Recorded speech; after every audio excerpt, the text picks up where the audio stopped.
Hello. Um, Post-competition update.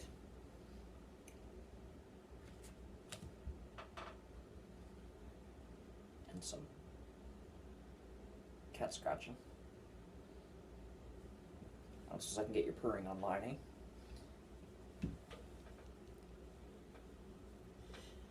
eh? So this weekend went.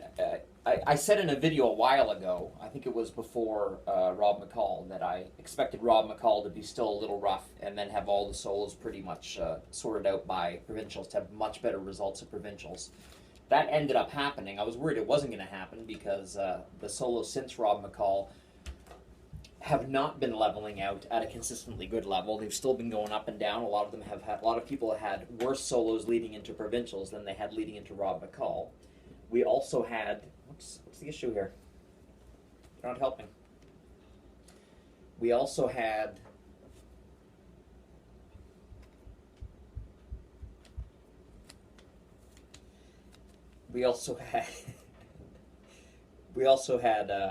probably more technical errors, organizational errors, administrative errors than I've ever had in a single competition. I had skaters forget their music. I had several skaters show up far later than they should have for their events. I had so much so that I wasn't able to properly prepare them for their events. I had two pieces of music not work. I guess that was it. That was pretty much it. Now, in comparison with that, on Sunday, I didn't have much time to do proper warm-ups or setups or mental preparation for any of the programs Saturday and Sunday morning, really. So it was really good that most of the kids were able to kind of look after most of the Dartmouth kids who were all Sunday were able to look after themselves. Look, I did this in advance today. So again, just looking at solos between Rob McCall and now, I'm ranking the worst solo between Rob McCall and now as a 1 and the best solo as a 10, and then seeing how they did here at provincials. So the events in order were Caitlin,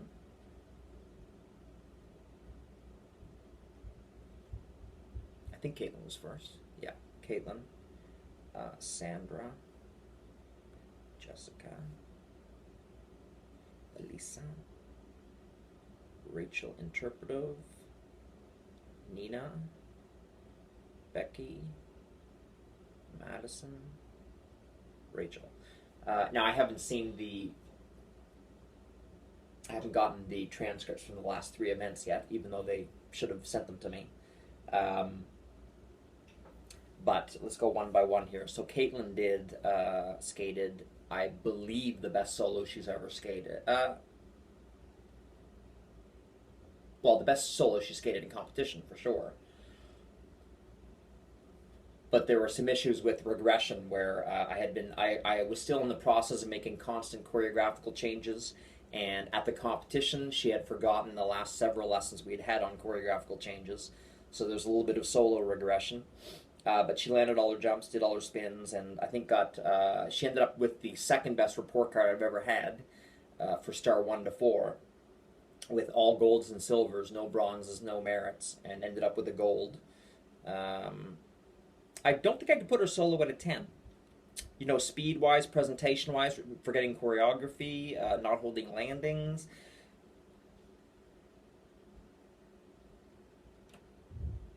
Let's say it's a 7. Might be an 8. 7. Caitlin. Sandra fluctuates a lot from day to day, although they have been steadily getting better to provincials. She also landed everything. She missed one spin for sure. Fell on her hydroblade, fell on something else too. A couple falls. It definitely was not the worst solo she's done.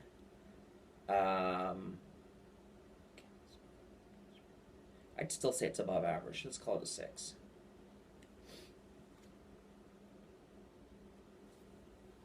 Jessica did the best solo she's done all year, certainly since Rob McCall, anyway. Probably bet, which means higher than a 10.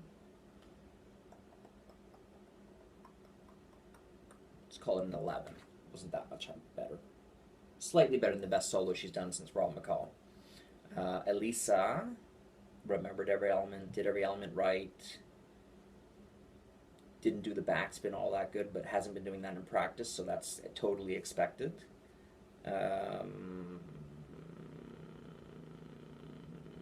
Held the landings. Struggling a little bit better. I think that's about a 7 too.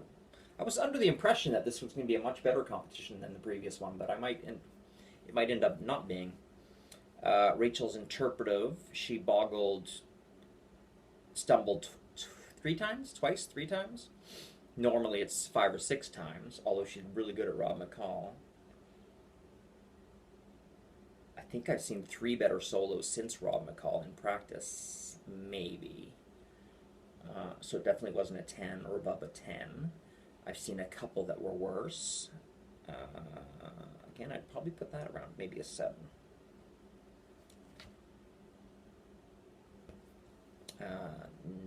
N. Who's N? Nina. Nina's music didn't work. We ended up finishing the whole solo anyway. Apparently I was allowed to stop her, but I was watching to see if she would end up getting frazzled or thrown off by her music not playing, and she didn't seem to be, so I let her keep going.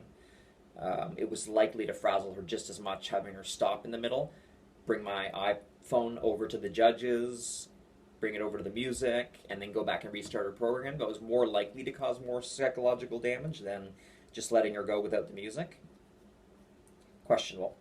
But she ended up doing probably a really good solo. She landed 2 axles, which she's only done twice since Rob McCall. 3 times maybe. She didn't miss any jumps or spins. She held most of her landings. Her presentation was okay. It would have been better with music. Speed was normal. So I'm going to say it was better than Rob McCall. It was certainly better than... It was at least a 10. I think it was an 11. It was probably the best solo she's done since Rob McCall. Becky...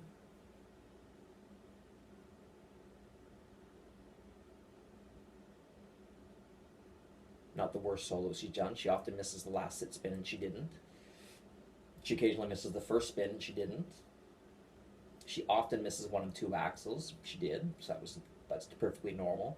She doesn't usually miss the double sow, and she didn't. So I would say it's how many better solos has she done? She's done about maybe 10 since Rob McCall. I would say 2 or 3 have been clean, so that would have been a 10. It was not a 10. There was a couple where she missed 3 or 4 elements. That would have been a 1. She might be a 5. 6. Presentation was a little better than normal. Let's call it a 6.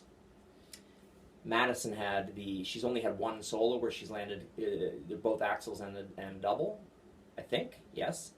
And she did that, so she at least matches a 10. But I would say presentation timing, I'm trying to remember the other, even the double sow was a little cleaner at the competition than it was in practice, so that's got to be an 11.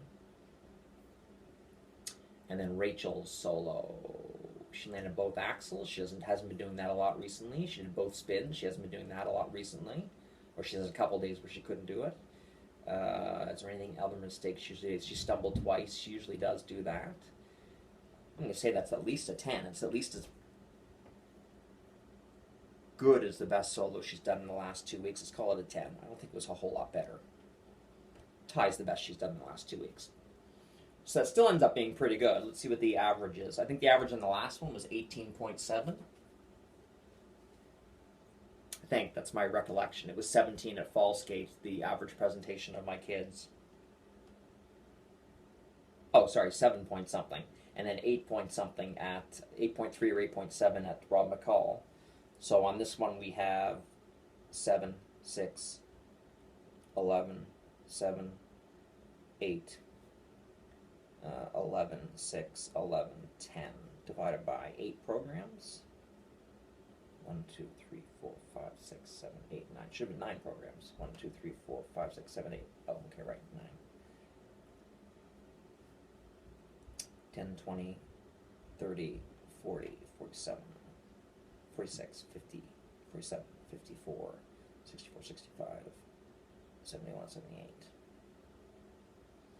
9 into 78.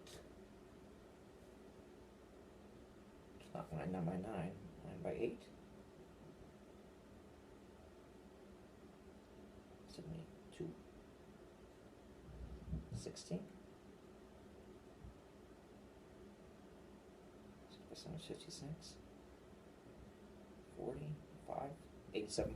8.75 exactly. I think that's the highest total I've had. You should look this up. Yeah, I should have had it ready.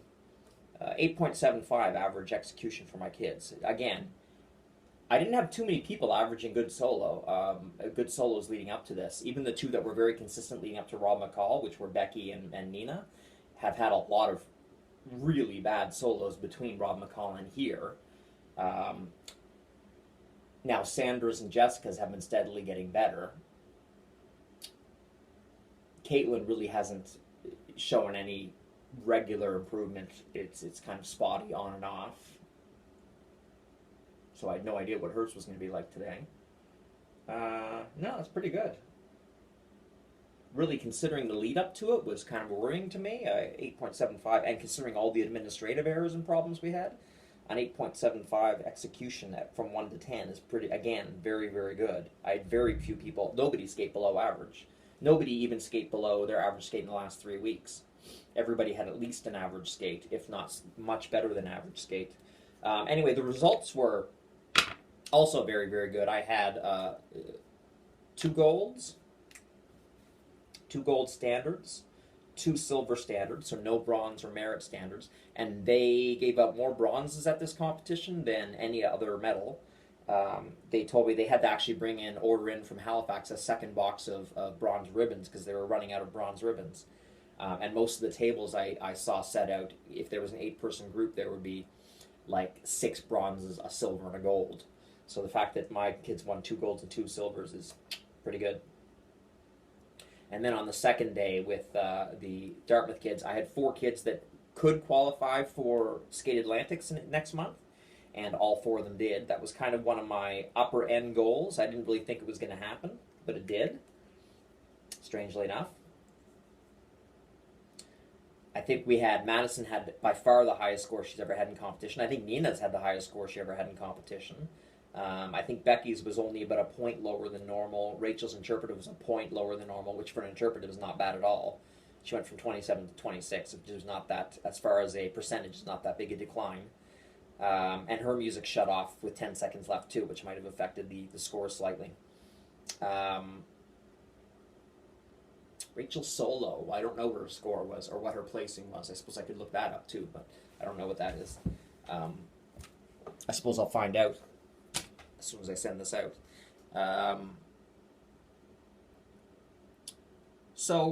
The placings. The actual placings were 4th. I don't know Rachel's last one, but 4th, 2nd. Nina was 2nd out of 7 with no music playing, and she got a huge deduction for having no music. Because one of the marks she gets is interpretation of music. If there's no music playing, you can't interpret the music. So they all 5 judges deducted her on the interpretation of music mark. In the end, I don't know that it would have made much of a difference. The point difference was about what she was out of first place.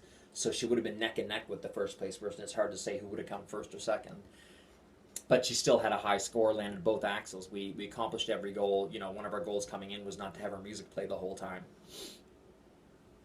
That's not a goal you would usually set.